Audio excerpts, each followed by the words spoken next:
Good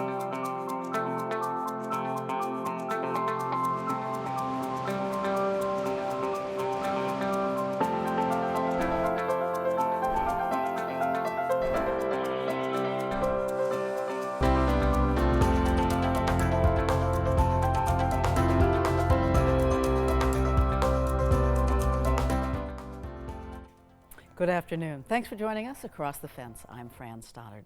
Today we're looking at small things we can do in our backyards to both beautify and improve our landscape. As falling leaves give way to falling snow, pollinator gardens provide habitats for insects like butterflies and bees that will emerge come spring. We heard about an effort to school a town in Addison County about the importance of pollinators and cross-pollinating young minds with skills that go beyond the classroom. Here's Keith Silva with our story. Can you hold the pot?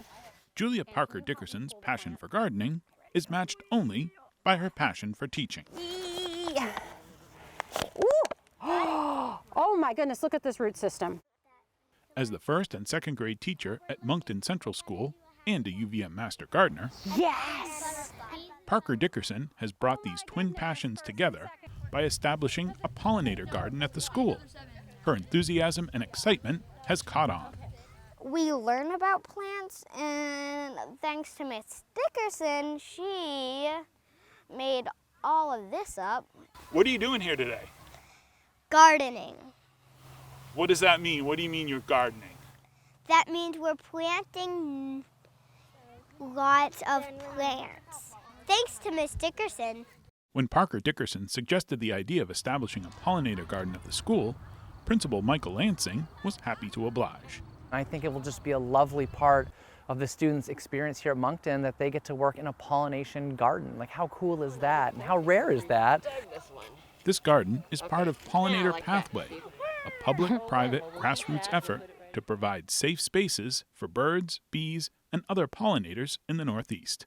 I think everybody, like as a master gardener, I think everybody should go out and plant a pollinator garden tomorrow. And so much of this type of gardening, specifically pollinator gardening, is teaching children the skills that they need to have a sustainable, habitable world.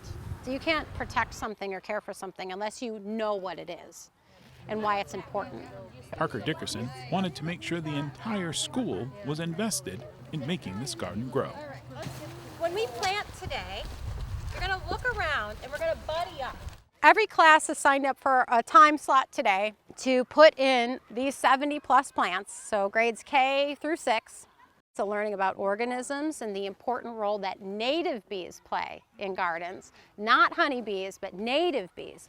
And so it's all connecting with the curriculum right now. You got it? Oh, yeah. Okay.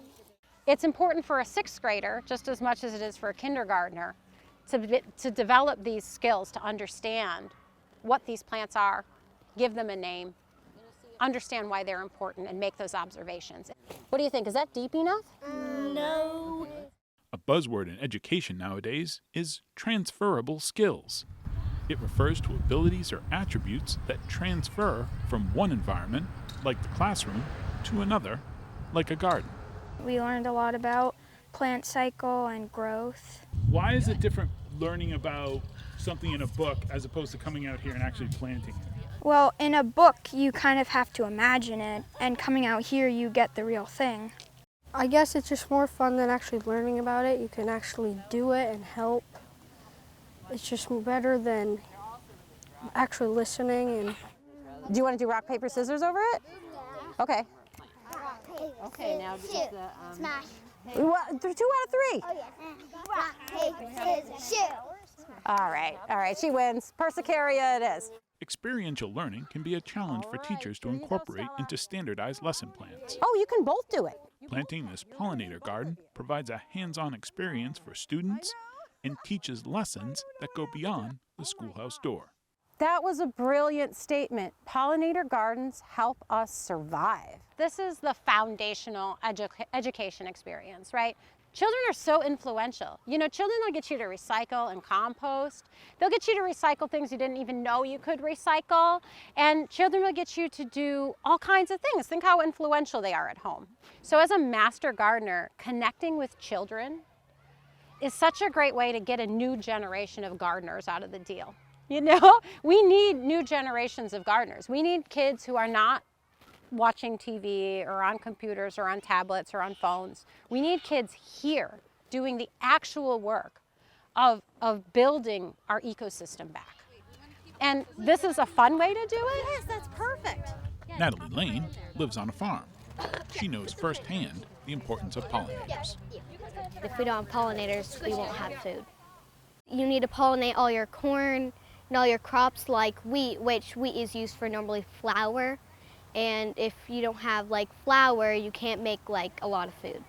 It's to help the community. And it's up to us to really solve these problems. As educators, Lansing and Parker Dickerson recognize the influence, responsibility, and impact that schools have on their community. School's about exploring and learning and being exposed to something you've never been exposed to, and maybe finding a niche in something that you love. And here at Moncton, we have the space. We have a teacher who's concerned about the pollination, and she has a passion for it. And we have a great community that supported that. The larger picture is, how can we be kind to each other? How can we be kind to our world?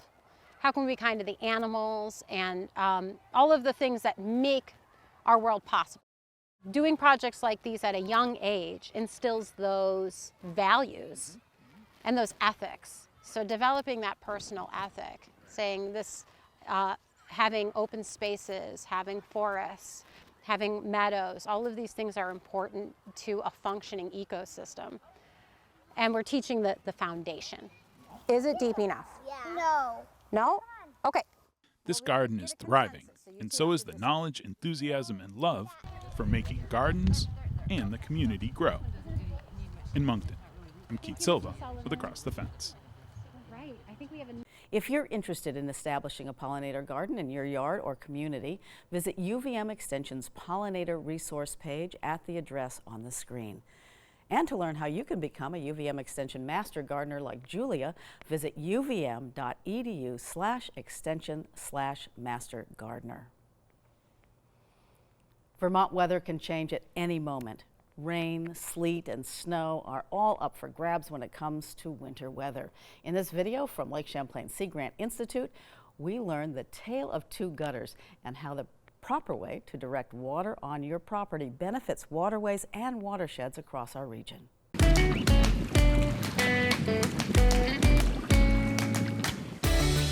Lake Champlain is an extraordinary natural resource nestled between New York, Vermont, and Quebec. But the lake and its tributaries are being negatively affected by human activities on the land. Lake Champlain Sea Grant works to develop and share science-based information to improve the environment and economy of the Lake Champlain Basin.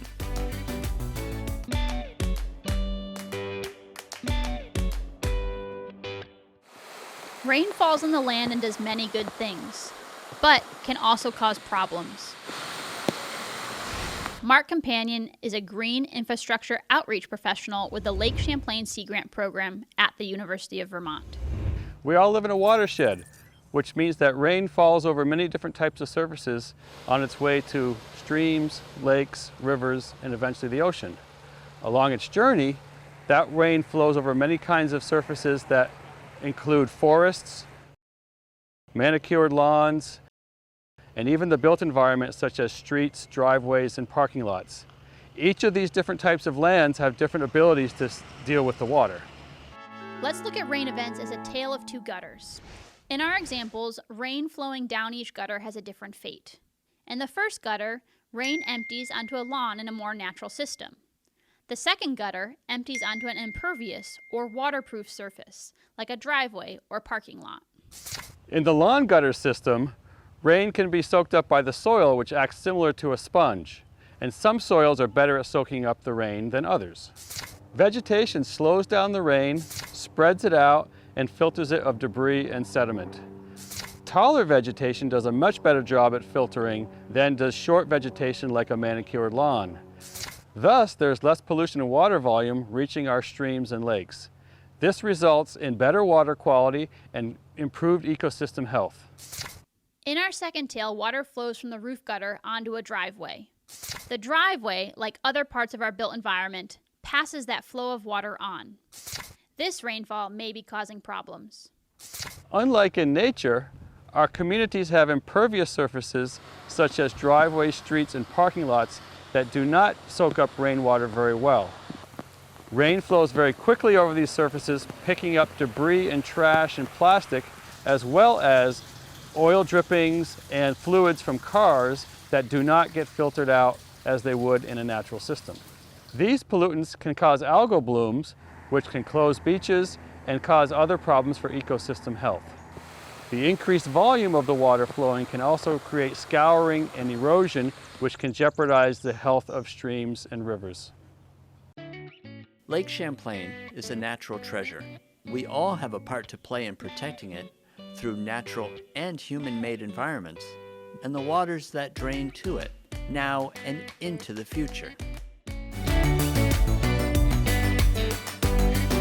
This video was produced by Lake Champlain Sea Grant, a partnership among the University of Vermont, SUNY Plattsburgh, and the National Oceanic and Atmospheric Administration. To learn more about Lake Champlain Sea Grant and to see other videos in this series, please visit our website. And that's our program for today. Thank you for joining us across the fence. I'm Fran Stoddard. Stay well.